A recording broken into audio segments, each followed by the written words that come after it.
अष्ट विनायक में तीसरे नंबर के विनायक हैं बल्लालेश्वर विनायक,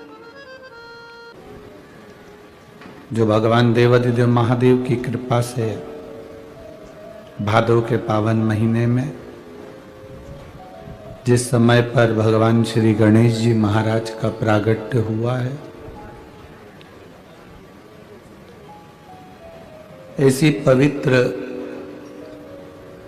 समय में शुभ आनंद के अंतर्गत अष्टविनायक शिव महापुराण की कथा श्रवण करने का सौभाग्य मिला है।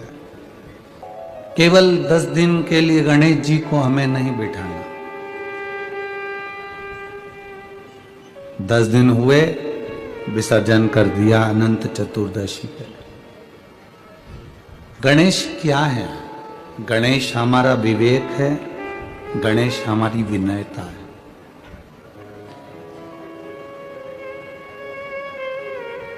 श्री गणेश जी महाराज हमारा विवेक भी है और श्री गणेश जी महाराज हमारी विनयता भी है, हमारी विनम्रता भी है।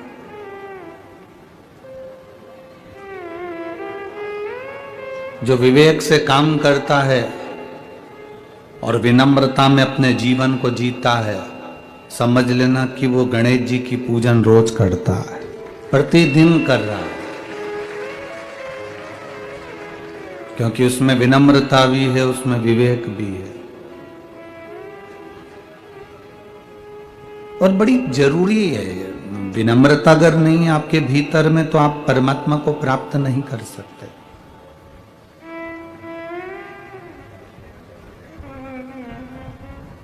माउंट एवरेस्ट पर चढ़ना और कैलाश पर्वत पर चढ़ना, दोनों में अंतर है।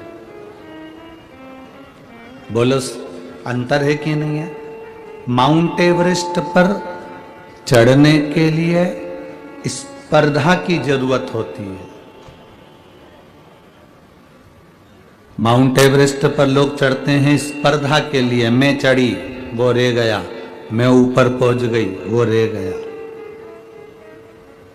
माउंट एवरेस्ट पर चढ़ना और कैलाश पर्वत पर चढ़ना, दोनों में अंतर है। माउंट एवरेस्ट पर चढ़ने के लिए स्पर्धा चाहिए, स्पर्धा होती है, और कैलाश पर्वत पर चढ़ने के लिए स्पर्धा नहीं, श्रद्धा होती है, तो कैलाश पर्वत पर चढ़ पाते हैं।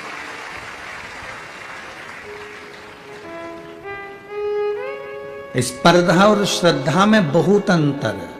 श्रद्धा में कोई कंपटीशन नहीं है, श्रद्धा में कोई दिखावा नहीं है।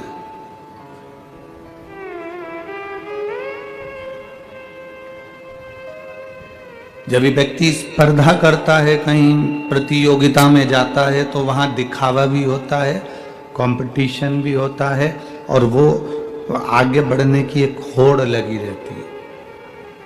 कल आपको कथा में कहा था, शंकर जी के मंदिर में जाना तो दिखावा नहीं करना।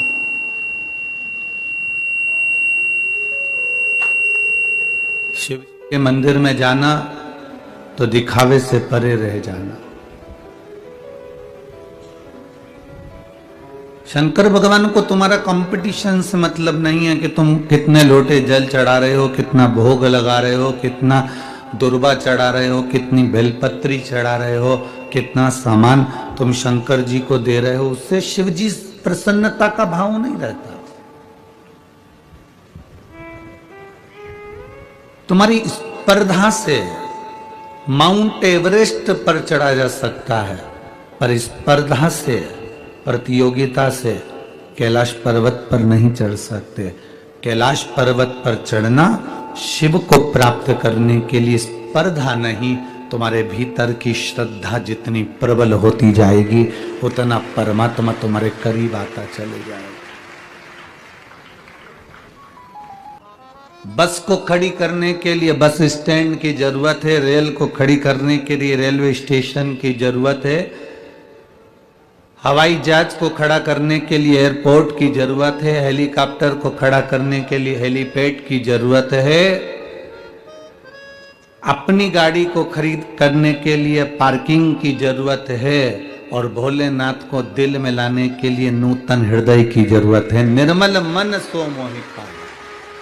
आपका दिल, आपका मन जितना पवित्र होगा, जिस भाव से आप बाबा को रिझाने का प्रयास करोगे, उतने भाव से बाबा रिझ जाएगा।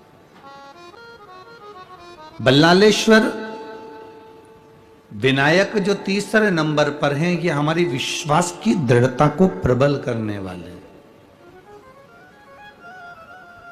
एक सेठ और एक सेठानी, जिनका बेटा बल्लाल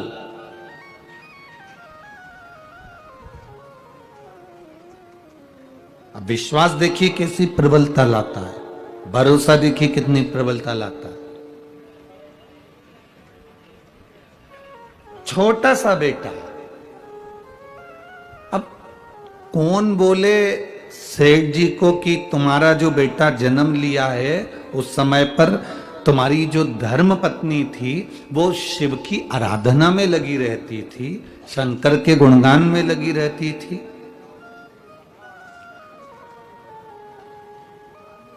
और वो अर्धांगिनी सेठ जी की जो धर्म पत्नी थी, वो भगवान शिव जी से हमेशा एक ही बात मांगती थी कि कुछ ऐसी कृपा करना, मेरा जो बेटा जन्म ले वो आपकी सेवा में, आपकी भक्ति में, शिव की भक्ति में, गणेश की भक्ति में, देवी की भक्ति में, भगवान की भक्ति में लगा रहे।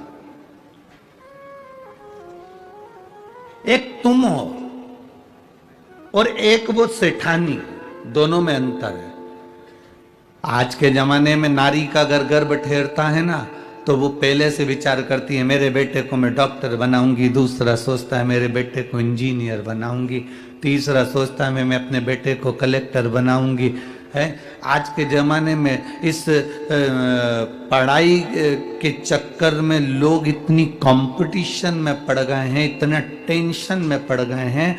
हाँ, जितने यहाँ बैठे हो, ये तुम जितने बैठे हो ना, ये तुम और जितने आस्था चैनल पर कथा सुन रहे हैं और जितने फेसबुक यूट्यूब पर कथा सुन रहे हैं, आप में से सबसे पूछो आप अपने बेटे को क्या बनाना चाहती हो, तो कोई कहेगी इंजीनियर, कोई कहेगी सीए, कोई कहेगा डॉक्टर, कोई कहे कलेक्टर, कोई कहे एसपी, कोई कहेगा डीएसपी, कोई कहेगा ये, कोई कहेगा वो। इतने बैठे हो, आप में से एक आज तक नहीं बोला कि मैं अपने बेटे को संत तुकाराम बनाऊंगी, कि ज्ञानेश्वर बनाऊंगी, कि मैं अपने बेटे को मुक्ताई भाई बनाऊंगी, कि मैं अपने बेटे को स्वामी विवेकानंद बनाऊंगी, कि रामकृष्ण परमहंस बनाऊंगी, कि मीरा बनाऊंगी। पहले के लोग अपने बच्चे को संत बनाने का, साधु बनाने का, उसको श्रेष्ठ बनाने का प्रयास करते थे। आज के जमाने में जिससे मिलो वो एक ही बात कहता, बेटा पढ़ाई कर रहा है गुरुजी, आशीर्वाद दो डॉक्टर बन जाए।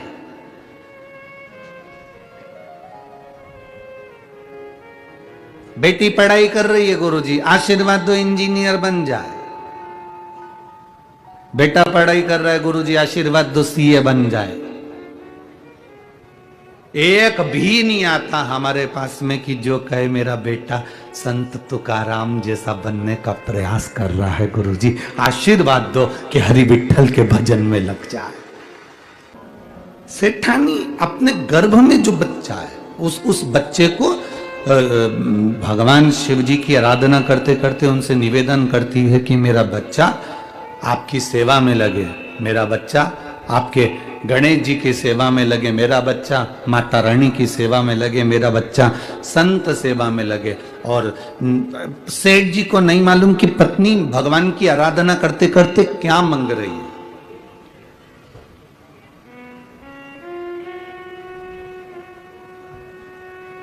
और गर्भ में जो बच्चा था, भगवान की कृपा से ऐसा संस्कारवान पैदा हुआ, ऐसा संस्कारवान पैदा हुआ कि वो संस्कारवान ऐसा पैदा हुआ कि अपने माता पिता को प्रणाम करता।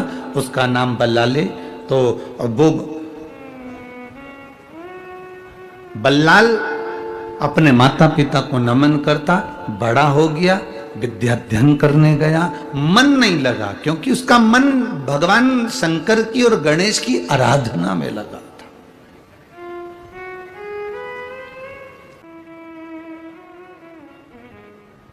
उसका मन भगवत भजन में लगा हुआ था।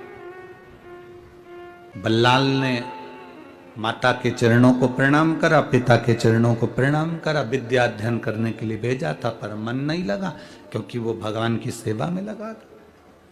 बल्लाल करता क्या था, मिट्टी का तो शिवलिंग बनाता था और मिट्टी का ही गणेश बनाता था।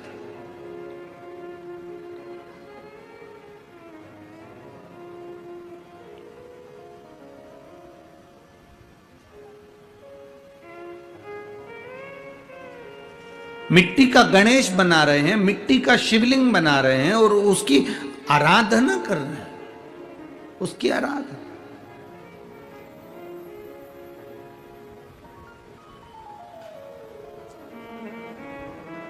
अब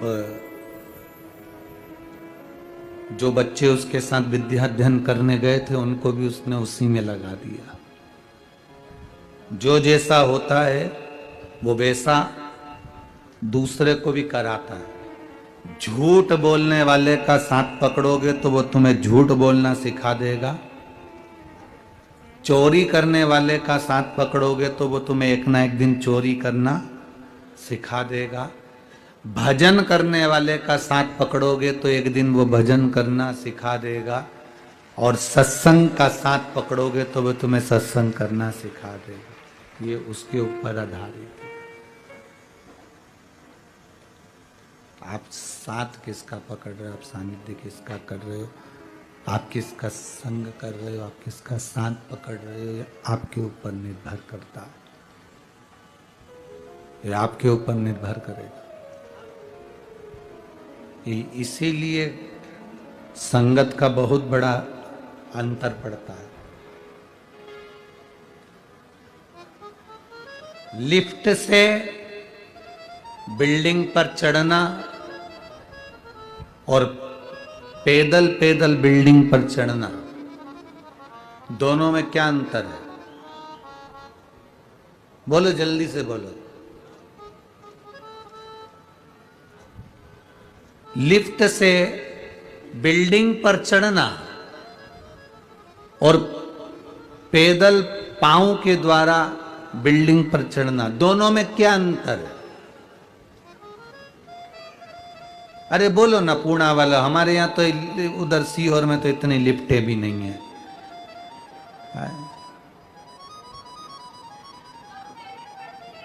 हैं? कम मेहनत पड़ती है। बेटी बोली है कम मेहनत पड़ती है। लिफ्ट से चढ़ना और पैदल चढ़ना, दोनों में क्या अंतर है? दोनों में केवल एक अंतर भारी है। लिफ्ट से चढ़ते हो तो दूसरे के भरोसे चढ़ते हो। बोलो सही है कि गलत है? दूसरे के भरोसे चढ़ते हो। और अगर पैदल चढ़ते हो तो अपने बल पर, अपने पांव के भरोसे पर चढ़ते हो। अपने ऊपर भरोसा है तुम्हें, अपने पांव पर भरोसा।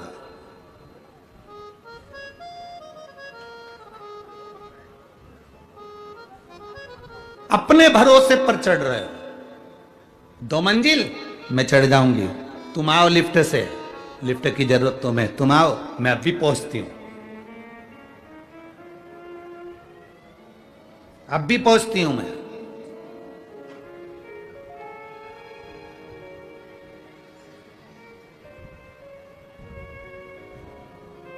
बस शिव महापुराण की कथा यही कह रही है। भगवान से कहना, भोलेनाथ हमें कभी दूसरे की लिफ्ट की जरूरत नहीं पड़े, हमारा भरोसा पक्का रखना, हमारा विश्वास दृढ़ रखना, हमारा भरोसा पक्का रखना। हम अपने ऊपर इतना भरोसा रखें, मुझे मेरे पांव पर, मेरे हाथ पर, मेरे भाग्य पर और मेरे परिवार पर और मेरा अपने आप पर इतना प्रबल भरोसा होना चाहिए कि दुनिया का कोई व्यक्ति जो काम ना कर पाए वो मैं कर कर दिखा दूं। ये भरोसा मेरा पक्का। एक पत्र आया है, मेरा नाम सोनाली योगराज पवार, मैं अपट पुणे की रहने वाली हूँ। कहीं बैठे हो तो हाथ हिला सकती हैं, कहीं पर भी बैठे हो तो हाथ हिला सकती हैं। मेरा नाम सोनाली योगराज पवार है, मेरा मोबाइल नंबर ये है। मैं अपट पुणे की रहने वाली हूँ। एक लोटे जल का क्या वर्णन करूं? कहीं बैठी हैं क्या? तो हाथ हिला दो। अच्छा यहाँ है, ठीक है, हाथ हिला दो बहन, ठीक है। एक लोटे जल का मैं क्या बखान करूं गुरुदेव, मैं लिख नहीं सकती। बताना चाहती हूं कि मेरा भाई पवन बसंत कुमार बसंत ठाकुर 2019 से सरकारी नौकरी के लिए तैयारी कर रहा था। हर बार हार रहा था। एक बार तो इतना डिप्रेशन में पहुंच गया कि उसको लगा कि अब मैं कुछ नहीं कर सकता, कुछ भी नहीं। तब मैंने मेरे भाई से पशुपतिनाथ का व्रत करवाया और कहा, भाई तो चिंता मत कर, वो सीहोर वाला महाराज छाती ठोक कर कहता है कि मेरा बाबा बैठा है, तो टेंशन मत लेना। तो तू डिप्रेशन में क्यों पड़ा है, एक बार फिर तैयारी कर। उसने कहा, दीदी मैं निकल नहीं पाऊंगा। मैंने कहा, पशुपतिनाथ का व्रत कर, शिव जी की स्तुति कर, अपने मन को पक्का कर, अब की बार निकलेगा, ये निश्चित है। और मैंने मेरे भाई से पशुपतिनाथ का व्रत कराया। धीरे धीरे जैसे जैसे सोमवार बढ़ते गए वैसे वैसे मेरे भाई का विल पावर बढ़ा। उसने पढ़ाई पर ध्यान दिया क्योंकि टूट गया था, डिप्रेशन तक पहुंच गया था। तब आखिरी में बाबा की ऐसी कृपा हुई, 16 मई 2023 को मेरा भाई जो रेलवे का एग्जाम दिया था, उस रेलवे के एग्जाम में निकल गया और भुसावल मध्य रेलवे में उसकी नौकरी लग गई। मैं प्रणाम करने के लिए भुसावल मध्य रेलवे में मेरी उसकी नौकरी लग गई। मैं प्रणाम करती हूँ। ये शिव तत्व है। बैठिए बहन, एक बार बात हाथ हिला दो। हर हर महादेव। शिव तत्व की प्राप्ति इसी को कहते हैं। ये शंकर की प्राप्ति का केंद्र बिंदु है। क्यों हारे? शरीर कमजोर होगा चलेगा, पर दिल मन कमजोर मत होने देना। मेरे तुलसी बाबा ने लिखा, आधी में पुनियात, थोड़ा भी अगर भगवत भजन कर लिया तो जिंदगी सार्थक हो गई। हमारे शास्त्र कहते हैं 24 घंटा भगवान का भजन करो। 24 घंटा नहीं कर सकते तो 12 घंटा भगवान का भजन करो। 12 घंटा नहीं कर सकते तो 6 घंटा भगवान का भजन करो। 6 घंटा नहीं कर सकते तो 3 घंटा भगवान का भजन करो। 3 घंटा नहीं कर सकते तो 1.5 घंटा भगवान का भजन करो। 1.5 घंटा नहीं कर सकते तो कम से कम 1 घंटा भगवान का भजन करो। 1 घंटा नहीं भजन कर सकते तो आधा घंटा भजन करो। आधा घंटा नहीं कर सकते तो 15 मिनट भजन करो। 15 मिनट नहीं कर सकते तो 5 मिनट भजन करो। 5 मिनट नहीं कर सकते तो 1 मिनट भजन करो। 1 मिनट नहीं कर सकते तो चुल्लू भर पानी में डूब मरो।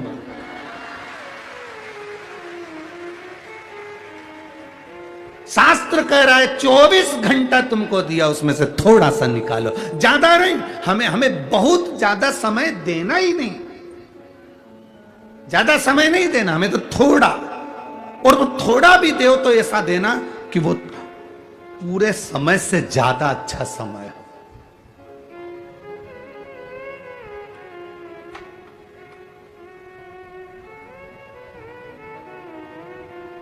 बहुत उम्र भी हो जाए तो ये नहीं सोचना कि अब तो परमात्मा के पास जाना है।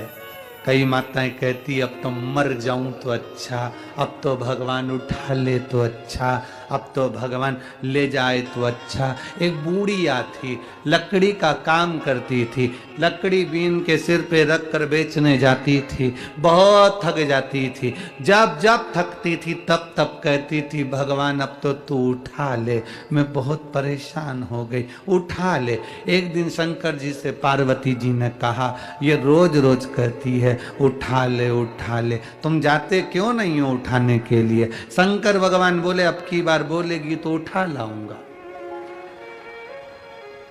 बुढ़िया ने फिर कहा मैं बहुत परेशान हो गई, अब मुझसे बनता नहीं, तू तो उठा ले। भगवान भोलेनाथ जी आ गए और उन्होंने कहा चल मैं तुझे उठाने को आया हूं। इतने में बुढ़िया बोली, मैं मेरी नहीं बोल रही थी, मैं तो कह रही थी लकड़ी का गट्ठा उठा ले।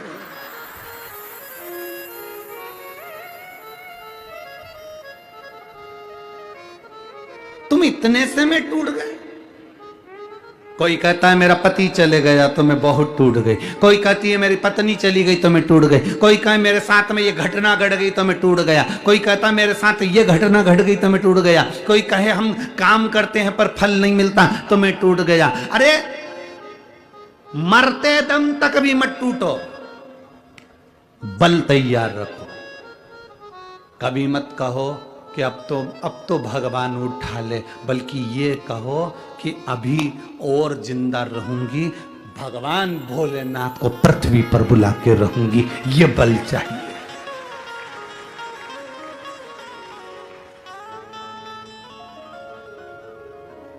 ये बल अपने भीतर उत्पन्न करो ना। वो क्या कहते हैं, बुढ़ा तेरा, वो एक किसी ने कहा है बुढ़ा तेरा, कि हम कहां बुढ़े हुए।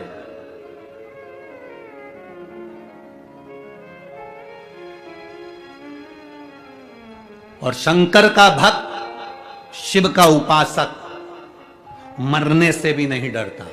मौत को शिव का भक्त तो साथ लेकर चलता है, इसलिए साथ लेकर चलता है। शंकर का भक्त खुश होकर चलता है कि जिस दिन मर भी जाऊंगा उस दिन अगर ये चिता पर मेरी ये शरीर जल भी जाएगा तो भस्म तैयार हो जाएगी और वो भस्म शिव संभालेगा। इसलिए मुझे मरने से डर भी नहीं लगता। मृत्यु से क्या मतलब।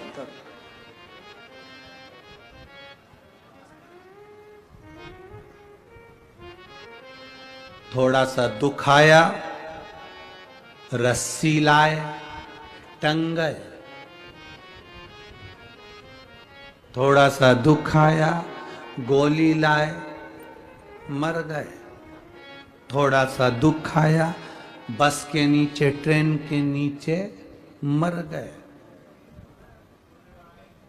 हम कह रहे हैं ये तो ओल्ड फैशन है मरने का,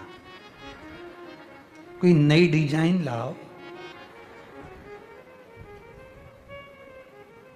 रोज रोज रोटी खाओगे तो कहोगे एक आध दिन तो पिज्जा चाहिए, एक आध दिन तो इडली सांभर या पूरन पोली चाहिए है? आमटी और मिर्ची का ठेसा। रोज रोज एक जैसा तो सब वो कहे वो मर गया रस्सी से बंद कर, वो कहे उसने सुसाइड कर लिया, पढ़ाई में नहीं हुआ तो वो मर गया, उसने उसके चक्कर में मर गया उसके। अरे कोई नया फैशन लाओ। मरो मरो सब कोई कहे, मर के देखे कोई, मरो तो ऐसा मरो कि फिर संसार सागर में जन्म ना हो। अगर मरना ही है और तुम्हें लग रहा है मैं दुखी हो गया मरना है, तो फिर एक काम करो, अब मेरे को मरना है पर रस्सी से नहीं मरूंगा, गोली से नहीं मरूंगा, ट्रेन में नहीं, पानी में नहीं, कहीं नहीं मरूंगा। अब एक ही काम करूंगा, शंकर जी के मंदिर में रोज लोटा भर के जल चढ़ाऊंगा, शंकर भगवान को चिढ़ाऊंगा कि मैं मर भी नहीं रहा और तेरे ही दरवाजे आ रहा हूं, तू या तो संभाल ले या तो फिर। अब शंकर जी के मंदिर में रोज जाएगा तो भोलेनाथ भी कहेंगे तुझे इतनी जल्दी मरने नहीं दूंगा क्योंकि मैं तुझसे बहुत प्रेम करता हूं। कहां मरने देगा, कार्य करेगा। क्यों मरना, किस लिए मरना, हमें नहीं मरना। क्यों मरना?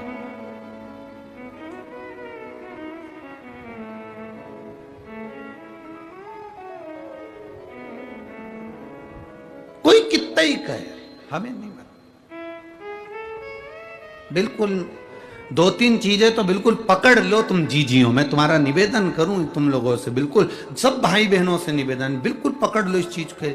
हमें चाहे कुछ भी हो जाए नहीं मरना।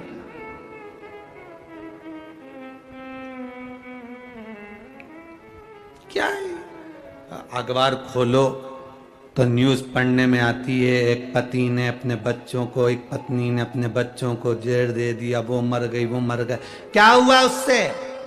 तुम्हारे परिवार वालों को कोई फर्क पड़ा तुम्हारे मरने से? दुख आता है ना तो राह दिखाता है, तकलीफ आती है ना राह दिखाती है, कष्ट आता है ना राह दिखाती है।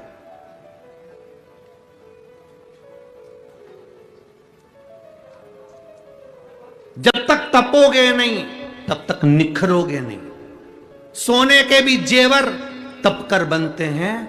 सोने की कीमत में और जेवर की कीमत में अंतर हो जाता है। सोना अगर जितना रुपया भी तोला है, पर उसका जो जेवर बन जाएगा तो उसकी कीमत बढ़ जाएगी, क्योंकि उसमें कारीगरी करी गई है।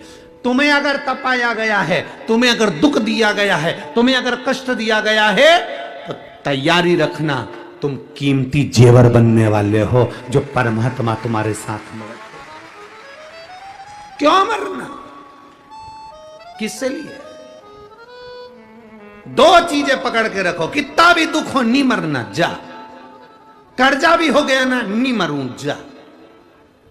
और अगर लड़ाई हो जाए तो मेरी जीजियों से निवेदन है, कभी लड़कर मायके मत जाना। छाती पे मुंह डालो, वहीं रहो, नहीं जाऊंगी। घर के लोग कितने ही कहते, जा अपने बाप के घर, नहीं जाऊंगी।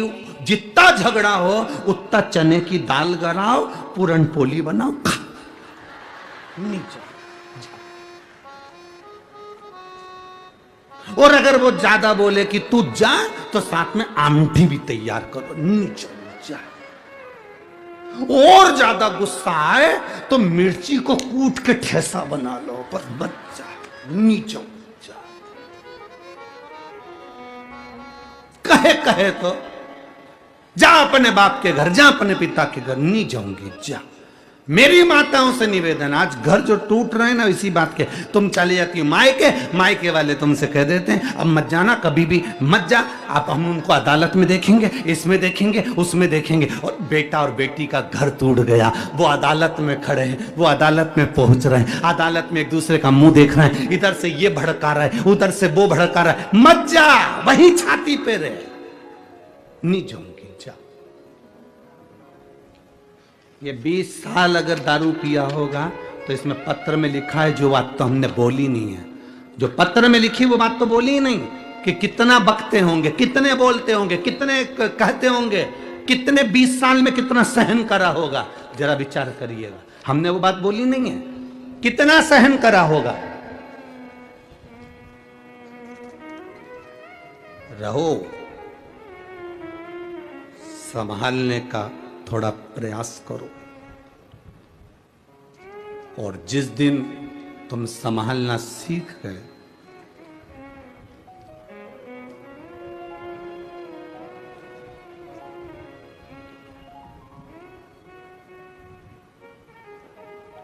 सफलता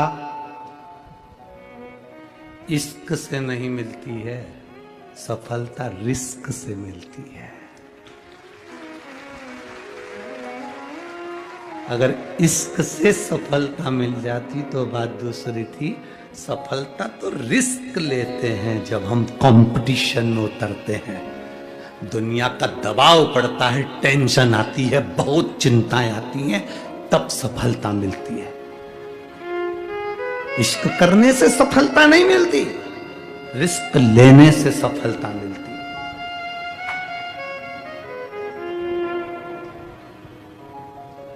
बल्लाल के गांव के लोग सेठ जी के पास जाकर बोले, तुम्हारा बेटा खुद भी नहीं पढ़ता और हमारे बच्चों को भी नहीं पढ़ने देता।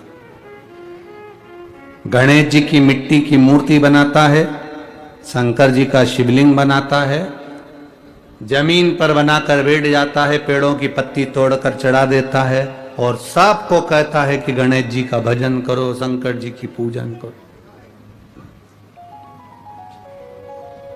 तुम्हारा बेटा इतना बेकार है कि वो दूसरे को भी नहीं पढ़ने दे और खुद भी नहीं पढ़े, वो दूसरे को भी विद्याध्ययन नहीं करने दे और खुद भी ना करे। तो पिता को क्रोध आया। मां को तो मालूम ही नहीं कि पति जा रहा है मेरे बेटे के पास, और पिता दौड़ कर गया। आज बेटे को देखा कि यहां मूर्ति की पूजन कर रहा है, गणेश जी की मूर्ति उठाकर फेंक दी, शिव जी की मूर्ति उठाकर फेंक दी। बेटे को पेड़ से बांध दिया, 2-3 दिन भूखा रहेगा, सब ठिकाने लग जाएगा। कब तक गांव वालों के ताने सुनूंगा मैं? कब तक श्रवण करूंगा मैं? कब तक सुनूंगा मैं? मूर्ति को फेंक दिया गया और बेटे को पेड़ से बांध दिया।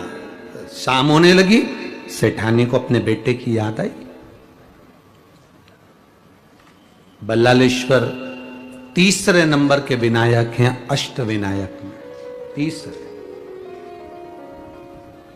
सेठानी को अपने पुत्र की याद आती है, और सेठानी को जब पुत्र की याद आई तो उसने अपने पति से, सेठ जी से कहा, सुनो जी स्वामी, मेरा बेटा नहीं दिख रहा, मेरा बेटा ना जाने कहां चले गया, ढूंढ रही हूं, मिल नहीं रहा, वो विद्यालय से भी नहीं आया, वो ना जाने कहां रह गया, गुरु घर पूछ के आई हूं, गुरु घर पे भी नहीं मिला, मेरा बेटा कहां, मेरा पुत्र कहां है? सेठ अपनी पत्नी को यह नहीं बता रहा कि मैं उसको पेड़ से बांध कर आ गया हूं। शाम हो गई, मध्य रात्रि हो गई, मध्य रात्रि हो गई, पूरी रात निकल गई, सुबह हो गई, सेठानी को नींद ना आई क्योंकि मेरा पुत्र ना जाने कहां गया है। अब एक बात बताओ आप, एक मां को बेटे की जितनी चिंता होती है, उतनी ही चिंता, उतनी ही बेचैनी उस परमात्मा को भी अपने भक्त की होती है।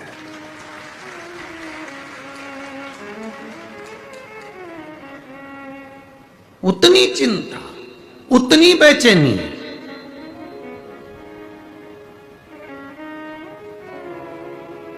उस परमात्मा को भी होती है, अपने भक्त की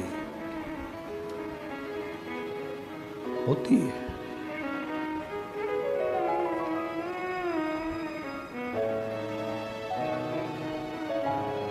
मिलन की आश उस परमात्मा को भी होती है। मिलन की आस उस परमात्मा को भी होती है। कैसे मिले मेरा